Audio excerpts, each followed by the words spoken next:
Updates ಬರ್ತಾ ಇದೆ. ಶಿಗ್ಗಾವಿಯಲ್ಲಿ 13ನೇ ಸುತ್ತಲ್ಲೂ updates ಬರ್ತಾ ಇದೆ. ನಿಮ್ಮ ಪಕ್ಷದ ಅಪ್ಡೇಟ್ಸ್ ಬರ್ತಾ ಇದೆ. Let me speak.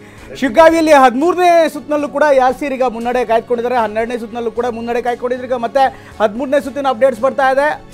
13ನೇ ಸುತ್ತಲ್ಲೂ ಕೂಡ ಯಾಸೀರ್ ಖಾನ್ ಭಾರಿ ಮುನ್ನಡೆಯನ್ನು ಪಡೆದುಕೊಂಡಿದ್ದಾರೆ. ಚನ್ನಪಟ್ಟಣದಲ್ಲಿ 11ನೇ ಸುತ್ತಿನ ಮತ ಎಣಿಕೆ ಮುಕ್ತಾಯ ಆಗಿದೆ. ಚನ್ನಪಟ್ಟಣದ ಬರ್ತಾ ಇದೆ, ಆಗಲೇ ಯಾಸೀರ್ ಖಾನ್ ಬರ್ತಾ ಇತ್ತು. ಶಿಗ್ಗಾವಿಲಿ ಈಗ ಚನ್ನಪಟ್ಟಣದ್ದು ಯೋಗೀಶ್ವರ್ 21,967 ಮತಗಳ ಮುನ್ನಡೆಯನ್ನು ಕಾಯ್ದುಕೊಂಡಿದ್ದಾರೆ.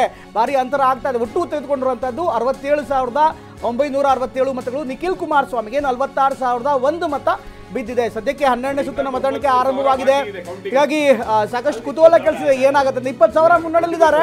ಈಗಾಗಲೇ ಮೋಹನ್ ಹೇಳ್ತಿದ್ದಾರೆ ವಿಶ್ವಾಸವನ್ನ ಸಹಜವಾಗಿ ವ್ಯಕ್ತಪಡಿಸ್ತಾ ಇದ್ದಾರೆ. ಏನಾಗುತ್ತೆ, ಇನ್ನು 9 ರೌಂಡ್ ಇದೆ. ಇನ್ಫ್ಯಾಕ್ಟ್ 6 ರಿಂದ 7 ರೌಂಡ್ ಇರಬೇಕು ಮೋಹನ್. 9 ಆಯ್ತು, ಡನ್ ಸರ್. ರೈಟ್ ಆಯ್ತು ಸರ್. ನೀವು ಪಕ್ಕದಲ್ಲಿ ಗಂಗಾಧರ ಮೂರ್ತಿ ಅವರು ಆಗಲಿಲ್ಲ 30 ಸೆಕೆಂಡ್ 30 ನಿಮಿಷದಿಂದ ಕೂತಿದ್ದಾರೆ. ನಾವು 16 ತಿಂಗಳಿಂದ ಅಧಿಕಾರಕ್ಕೆ ಬಂದ ಸಂದರ್ಭದಲ್ಲಿ ಕೊಟ್ಟಂತ ಮಾತುಗಳನ್ನ ಈಡೇರಿಸಿದ್ದೇವೆ, ಮ್ಯಾನಿಫೆಸ್ಟೋ ಇಂಪ್ಲಿಮೆಂಟ್ ಮಾಡಿದ್ದೇವೆ. ಇವರು ಮಾಡಿದಂತ ಎಲ್ಲ ರಾಂಗ್ ಅಲಿಗೇಷನ್ ಮೇಲೆ, ಭ್ರಷ್ಟಾಚಾರ ಅಲಿಗೇಷನ್ ಜನ ತಿರಸ್ಕಾರ ಮಾಡಿದ್ದಾರೆ. ಬಿಜೆಪಿಯ ಲೀಡರ್ಶಿಪ್ ನ ಫೇಲಿಯರ್ ಆಗಿದೆ. ಜನ ಒಪ್ಪಿಲ್ಲ.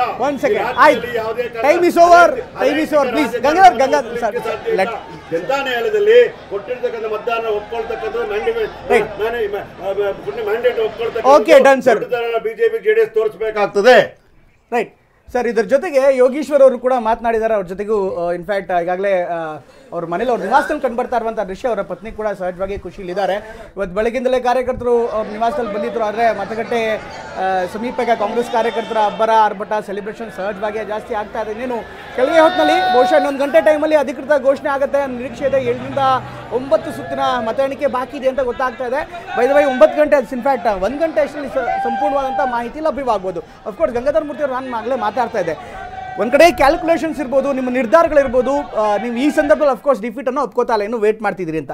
ಬಟ್ ಇದುವರೆಗೂ ಆಗಿರುವಂಥ ಡೆವಲಪ್ಮೆಂಟ್ಗಳನ್ನು ನೋಡ್ತಾರೆ ಏನು ಹೇಳ್ತಿರ್ತಾರೆ. ಶಿಗ್ಗಾವಿಂದ ಅಪ್ಡೇಟ್ ಬರ್ತಾರೆ. 9,996 ಮತಗಳಿಂದ ಯಾಸೀರ್ ಖಾನ್ ಈಗ ಮುನ್ನಡೆಯನ್ನು ಸಾಧಿಸಿದ್ದಾರೆ. ಕಾಂಗ್ರೆಸ್ನ ಯಾಸೀರ್ ಪಠಾಣ್ಗೆ 75,780 ಮತಗಳು ಬಿದ್ದಿದೆ. ಭರತ್ ಬೊಮ್ಮಾಯಿಗೆ 65,055 ಮತಗಳು ಈಗ ಲಭ್ಯವಾಗಿದೆ.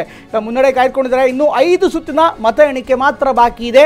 5 ಸುತ್ತಿನ ಮತ ಎಣಿಕೆಯಲ್ಲಿ ಏನಾದರೂ ಹಾವು ಎಣಿ ಆಟ ಆಗತ್ತಾ? ಶಿಗ್ಗಾವಿಯಲ್ಲಿ ಈಗಾಗಲೇ 13 ಸುತ್ತಿನ ಮತ ಎಣಿಕೆ ಆಗಿದೆ. 13ನೇ ಸುತ್ತಿನಲ್ಲೂ ಕೂಡ ಯಾಸೀರ್ ಖಾನ್ ಪಠಾಣ್ ಈಗ ಮುನ್ನಡೆಯನ್ನು ಕಾಯ್ದುಕೊಂಡಿದ್ದಾರೆ. ಶಿಗ್ಗಾವಿಯಲ್ಲಿ ಬಾರಿ ಬಿಜೆಪಿ ವಿಶ್ವಾಸವನ್ನ ವ್ಯಕ್ತಪಡಿಸಿತು. ಈ ಬಾರಿ ಶಿಗ್ಗಾವಿಯಲ್ಲಿ ಮತ್ತೆ ಬಿಜೆಪಿ ಬಾವುಟ ಹಾರಿಸುತ್ತೆ ಅಂತ ಆದರೆ ಆಗ್ತಾ ಇರಲಿಲ್ಲ. ಹೀಗಾಗಿ ಎಲ್ಲ ಡೆವಲಪ್ಮೆಂಟ್ಗಳನ್ನು ನೋಡ್ತಾ ಇದ್ದಾರೆ. ಇನ್ನು ಬೇಸರದಿಂದ ಎಸ್ಕಾಟ್ ಇಲ್ಲದೆ ಮನೆಗೆ ತೆರಳಿದ ಬೊಮ್ಮಾಯಿ ಅವರಿಗೆ ವಾಪಸ್ ಆಗಿದ್ದಾರೆ. ಶಿಗ್ಗಾವಿಯಲ್ಲಿ ಭರತ್ ಬೊಮ್ಮಾಯಿಗೆ ಬಿಗ್ ಶಾಕ್. ಸಹಜವಾಗಿ ಎಲ್ಲ ಡೆವಲಪ್ಮೆಂಟ್ಗಳಲ್ಲಿ ನಿರೀಕ್ಷೆ ಇತ್ತು ಗೆದ್ದೇ ಗೆಲ್ತೀವಿ ಅಂತ. ಆದರೆ ಬೇಸರದಿಂದ ಈಗ ಬೊಮ್ಮಾಯಿ ಮನೆ ಹತ್ತ ಹೋಗಿದ್ದಾರೆ ಅಂತ ಮಾಹಿತಿ ಲಭ್ಯವಾಗ್ತಾ ಇದೆ.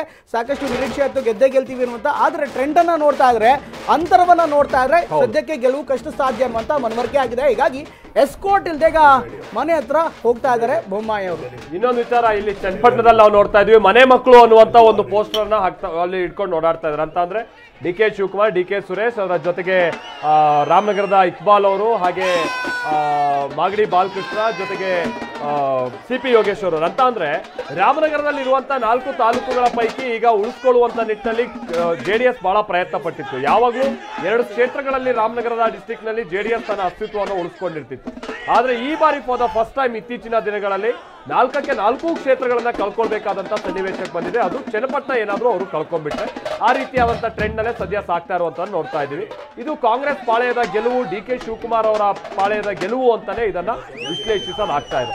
ಮತ್ತೊಂದು ವಿಚಾರ, ಶಿಗ್ಗಾವಿಯಲ್ಲಿ ಈಗ ತಾನೇ ಪ್ರಮೋದ್ ಅವರು ಹೇಳ್ತಾ ಇದ್ರು, ಬಸವರಾಜ ಬೊಮ್ಮಾಯಿ ಅವರು ಯಾವುದೇ ಬೆಂಗಾವಲು ವಾಹನ ಕೂಡ ಇಲ್ದಿತಿ ಸೀದಾ ಮನೆಗೆ ಹೊರಟರು ಅಂತ ಹೇಳ್ಕೊಂಡ್ಬಿಟ್ಟು. ಬಹುಶಃ ಇಷ್ಟು ವರ್ಷ ಶಿಗ್ಗಾವಿಗೆ ಸಂಬಂಧಪಟ್ಟಂಗೆ ಒಂದು ಆರೋಪ ಏನಿತ್ತು ಅಂತಂದ್ರೆ ಅಡ್ಜಸ್ಟ್ಮೆಂಟ್ ರಾಜಕಾರಣ ಅನ್ನುವಂಥದ್ದು ಬಹಳ ಜೋರ ನಡೆಯುತ್ತೆ ಅಂತ ಕೆಲವರು ಆರೋಪವನ್ನ ಮಾಡ್ತಾ ಇರ್ತಿದ್ರು. ಅಂತ ಅಂದ್ರೆ ಅಲ್ಲಿ ಅಲ್ಪಸಂಖ್ಯಾತ ಮತಗಳು ಡಿವೈಡ್ ಆಗೋ ಹಂಗೆ ನೋಡಿ ಉಳಿದಂತ ಮತಗಳು ಬಹಳ ಸುಲಭವಾಗಿ ಬಿಜೆಪಿ ತೆಕ್ಕೆಗೆ ಹೋಗ್ತಾ ಇದೆ ಅಂತೇಳಿ. ಬಹುಶಃ ಈ ಬಾರಿ ಅಂತದಕ್ಕೆ ಕಡಿವಾಣ ಹಾಕುವಂತ ಪ್ರಯತ್ನವನ್ನ ಕಾಂಗ್ರೆಸ್ ಬಹಳ ಚುರುಕಾಗಲ್ಲಿ ಮಾಡಿದಂಥದ್ದು ಬಹುಶಃ ಅನುಕೂಲ ಆಗಿರ್ಬೋದು ಅಂತ ಕಾಣಿಸುತ್ತೆ.